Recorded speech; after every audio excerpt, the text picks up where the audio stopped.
Subscribe for daily IELTS material.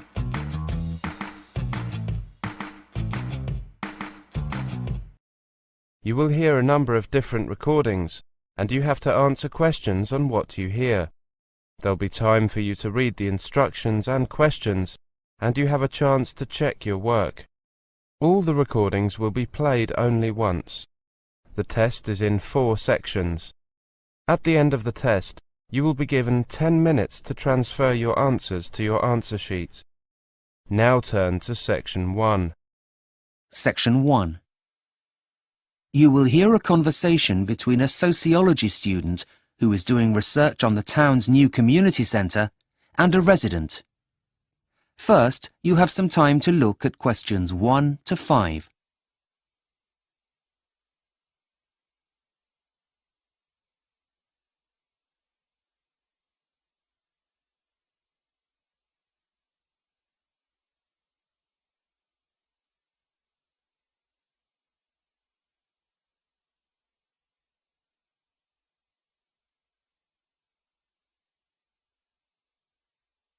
You will see that there is an example that has been done for you.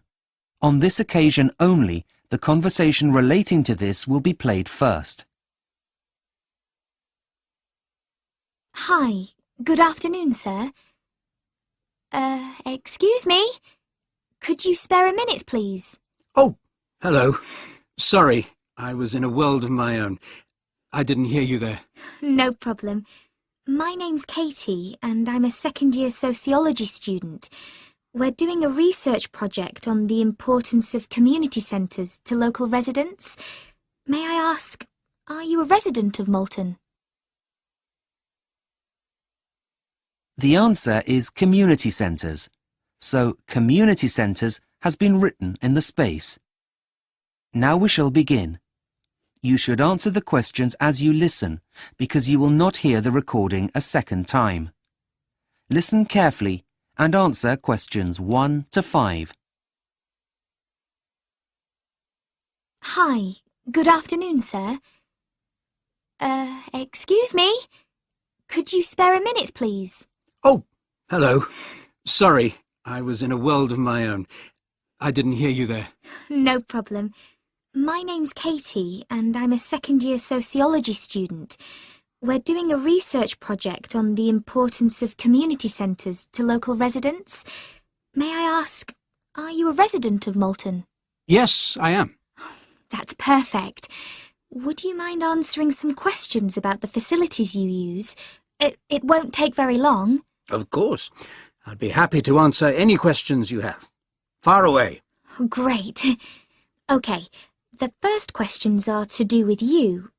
So can I ask how old you are? We need to know for statistical purposes later. Well, I'd like to say 16, but I'm 59. 60 next week, in fact. Oh, congratulations for next week. Now I just need your postcode and then we'll get started. Right. Well, that's an easy one. It's HA87UP. 7A8HQP. Was that right? No, my dear. It's HA87UP. Right. OK. Sorry for the confusion. That's quite all right. Now, what about these questions? Yes, let's get started. So, one of the most important things we need to know is which of the facilities you already use. Right, OK. OK. What about computer facilities? Do you currently use public computers anywhere in town? Yes, I do. I go to my local library. Great. Just jotting that down. OK. What about local sports facilities? Yes, I get down to the swimming pool at least twice a week. And education facilities? Are you currently attending any courses? Yes, I go to Spanish classes every Friday at the Further Education College. That's great. I must say, you're very active. Before you hear the rest of the conversation, you have some time to look at questions 6 to 10.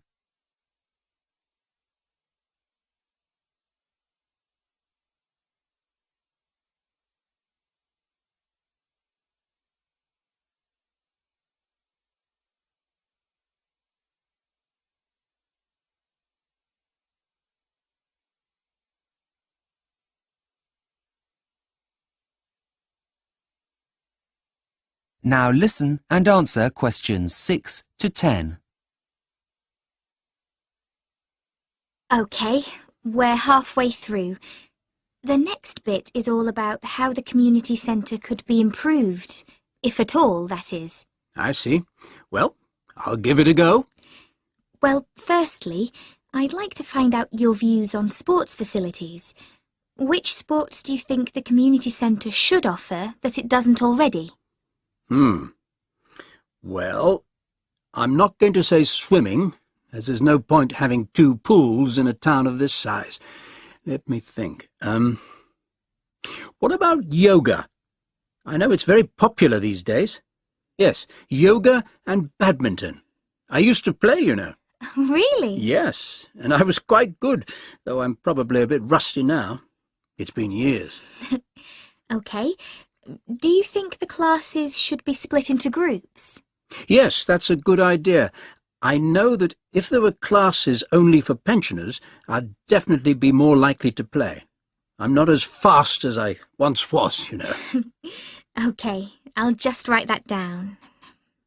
Great. Now we're nearly done. I just need to ask you some questions about education. What kind of classes do you think the centre should offer that it doesn't already? Well, I suppose the kind of thing that's no longer offered at the local college. Things like arts and crafts. Those kinds of classes have now closed as they weren't financially viable, apparently. Yes, I heard about that. It was such a shame. Those kinds of classes are so important for the psychological well-being of those most vulnerable in a community. OK, I've written that down. Now I need to ask you whether you would be willing to pay for any of the services we were just talking about. As long as it wasn't too much, I have nothing against contributing. Something like £2 per class seems like a reasonable rate for an old man like me. OK. And lastly then, I just need to know how regularly you think you will use the new facilities, if the community centre makes the changes you have suggested. Well, I'd say 3 times a week, which is more than I go at the moment. I only bother on Mondays and Wednesdays, as there's nothing else on during the week that interests me. But I would definitely get out of the house more if they were to make those kinds of changes. That is the end of section 1. You now have half a minute to check your answers.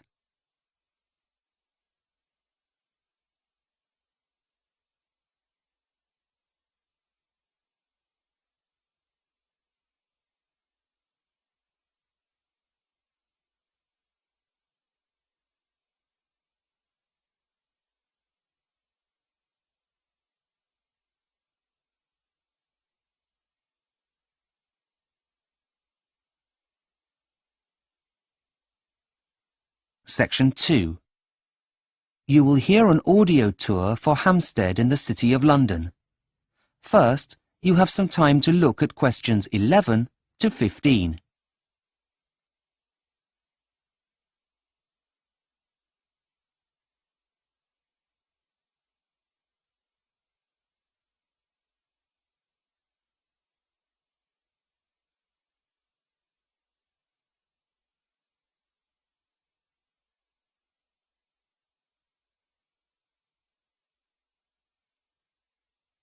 Now listen and answer questions 11 to 15.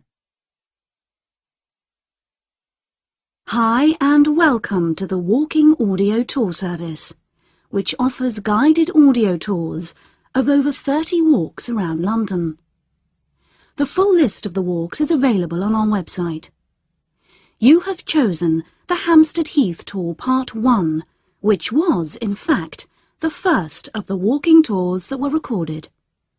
Your walk takes you through part of the Heath, a huge, wild, open parkland, where Londoners and visitors to the city can come and enjoy some leisurely and refreshing exercise.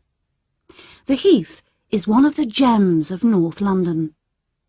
When you enter the parkland, you will feel as if you are walking in the wild countryside, but you are actually still in an urban area.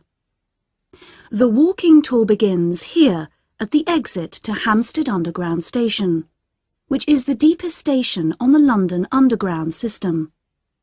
We hope that you enjoy your experience, whether you are on your own or sharing your walk with a companion. So, let's begin your tour. We hope you enjoy it.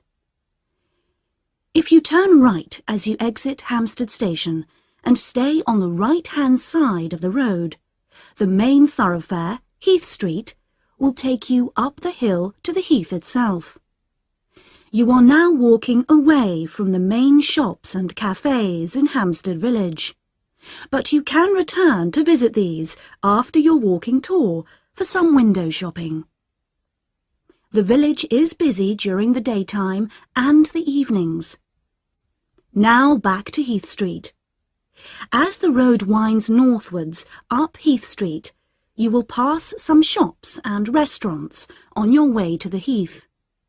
When you reach the top, the first part of the Heath that you will see on your right is the Vale of the Heath, which has some spectacular houses built on the Heath itself beside a large pond. If you go along a little further, you will come to a fork in the road, where one road, North End Way, turns to the left and goes northwest away from the Heath. And on your right is Spaniards Road, which turns northeast, cutting through the parkland. Walk along this latter road a little way and look for the first opening on your right, where a path leads you down into the wild parkland. As you descend along the pathway, you will find that the noise of the busy road that is just on your left disappears completely. You might want to take off your headphones to enjoy the delight of the sounds of the parkland. Don't imagine that there is only silence. There is the noise of the trees and the wildlife that lives there. As you walk along the path, you will come across several paths coming from the right to join the path that you are on. But keep going until you come to the first fork in the path. Now take the path that goes to your left, which will bring you shortly to the open spaces around Kenwood House. Before you hear the rest of the audio tour, you have some time to look at questions 16 to 20.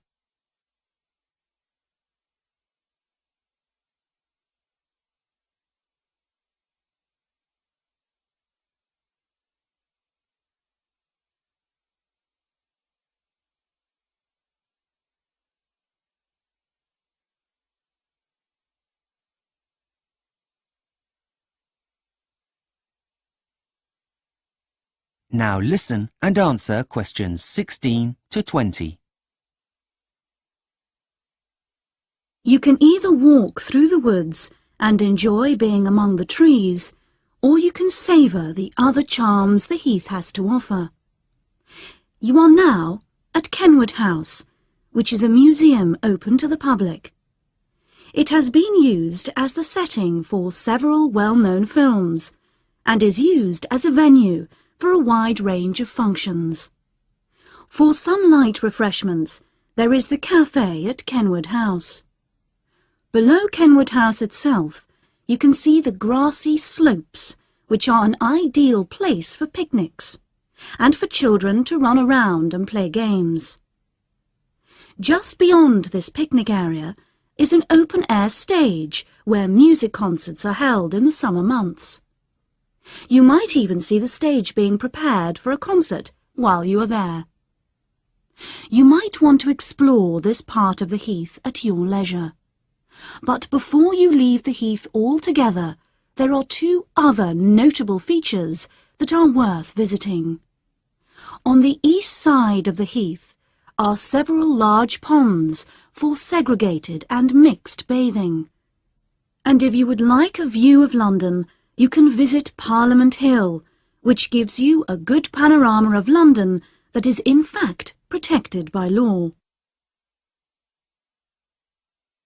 That is the end of section 2.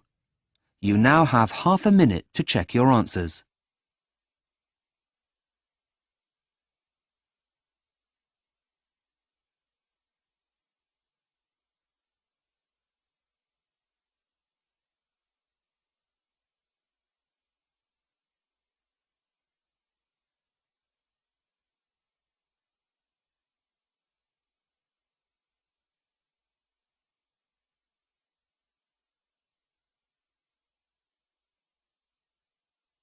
Section 3.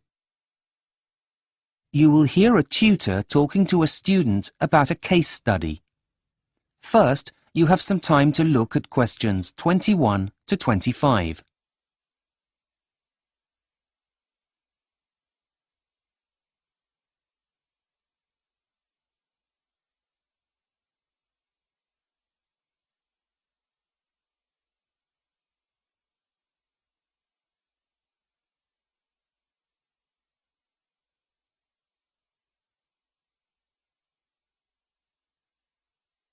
Now listen carefully and answer questions 21 to 25. Hi, am I bothering you? Is it okay to see you now? Hi, Jack. No bother. Please come in. As you're a tutor this year, it's my responsibility to oversee your assignments. Now, where are my notes? Oh, yes, here they are. Okay. I see that we were going to look at your case study on the challenges of urban planning in the 21st century and how to make it as green as possible. How's it all going? Actually, I'm pretty happy with it. Can I talk you through it to make sure I'm on the right track? Of course, please do. I'll stop you if I have any questions. Okay. Well, I started by giving an overview of what green urban planning has been up until now. Firstly, there's the idea of a green belt. This is the one that everyone's heard of. But I found that while it was successful for a short time and in limited cases, it grossly oversimplified things. Well, that's a good and practical start. What else did you look at? I hope that you also considered the idea of decentralization.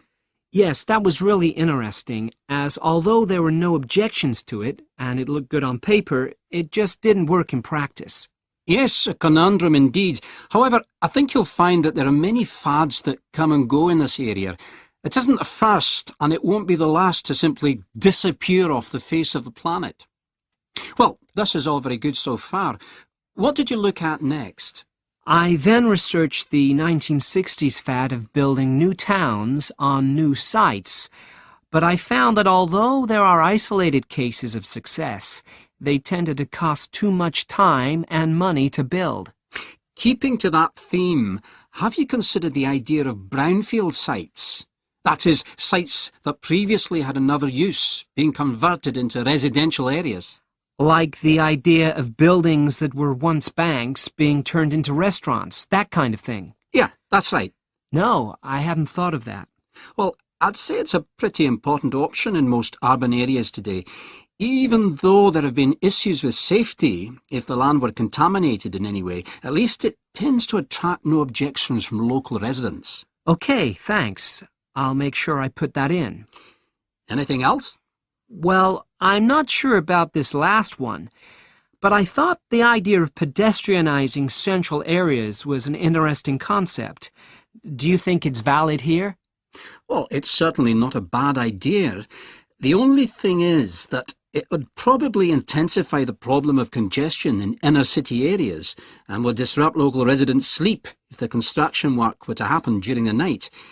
The use of loud excavators to repave the area would be inevitable. Yes, I take your point. But in some older cities, I think it's one of the few viable options. Well, as long as you state that, then it can definitely be included. Before you hear the rest of the conversation, you have some time to look at questions 26 to 30.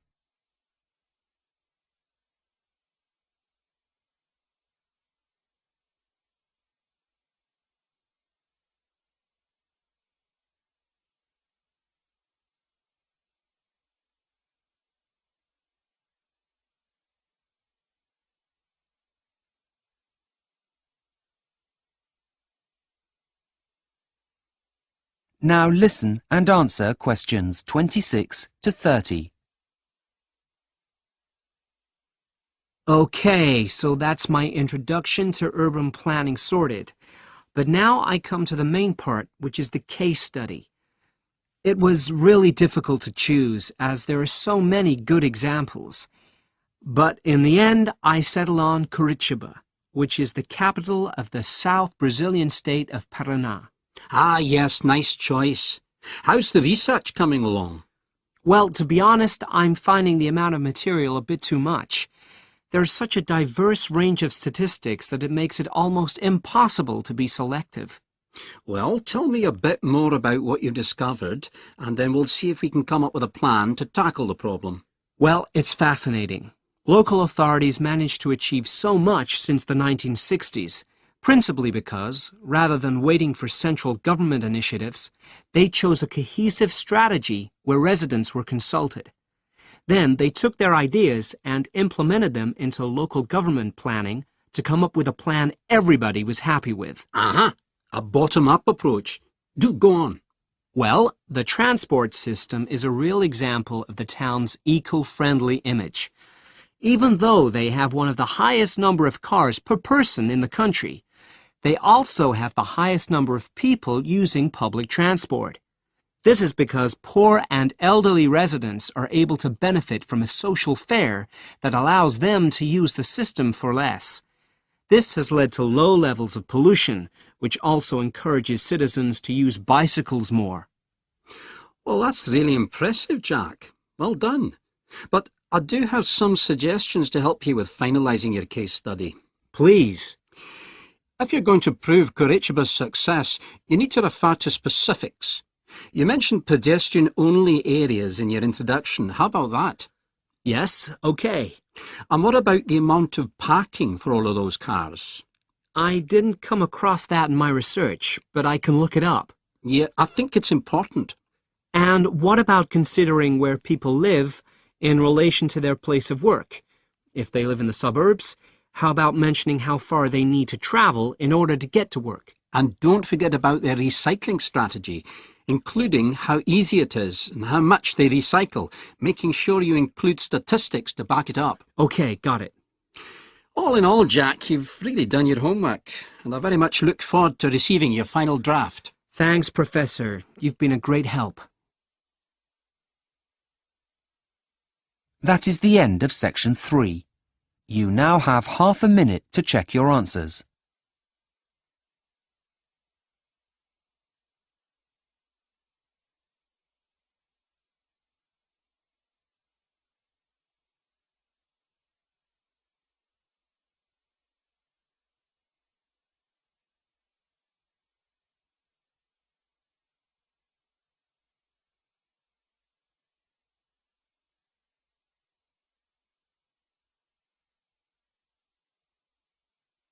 Section 4. You will hear part of a talk to economics students about how to make the most of their course. First, you have some time to look at questions 31 to 40.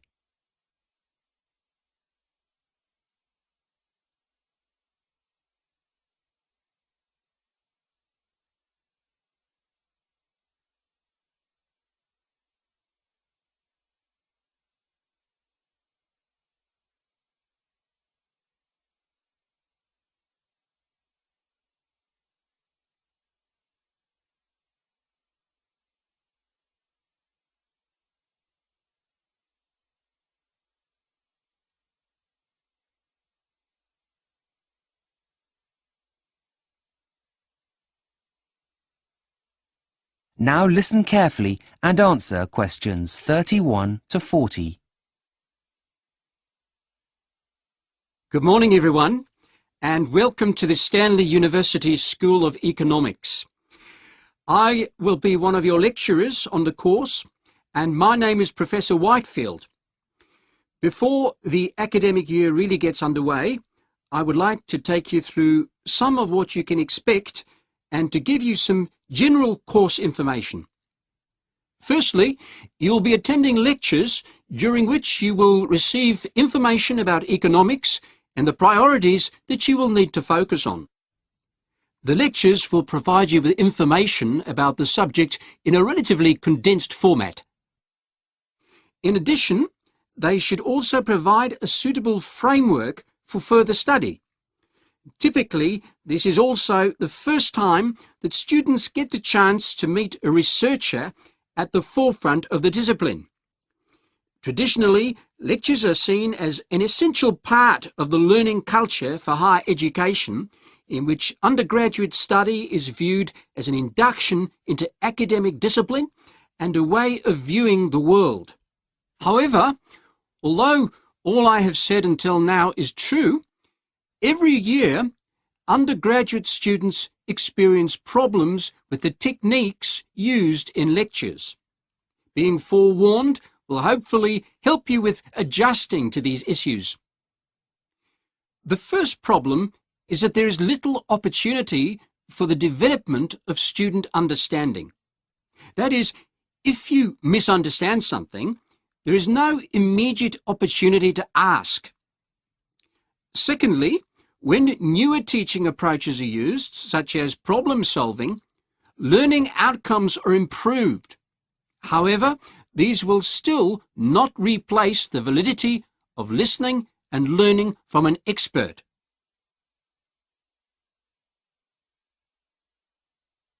Now, before you start despairing, there are several things that you can do in order to make the learning process and, consequently, your student life at the university easier.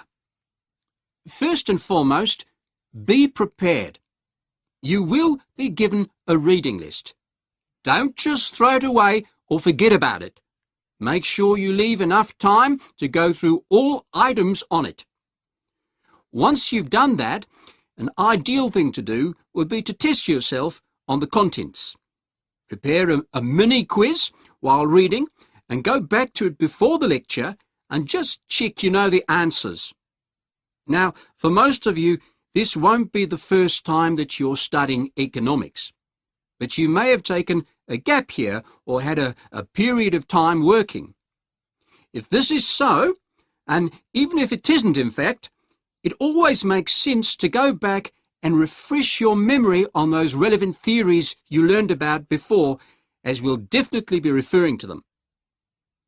Okay, there are just a couple more ideas I'd like to suggest before I'll take any questions you may have. We are lucky enough to be living in a digital age, so use resources like the web to do some extra background research. There's no shortage of information nowadays, but just be sure that you're using reliable resources. Finally, and this is an important one, make sure you discuss ideas with your peers. They're in the same boat as you are after all, and you'll probably find that it helps make your learning more memorable. All in all, take charge of your learning and you'll find that you succeed. Now, do you have any questions before we go on to the next? That is the end of section 4. You now have half a minute to check your answers.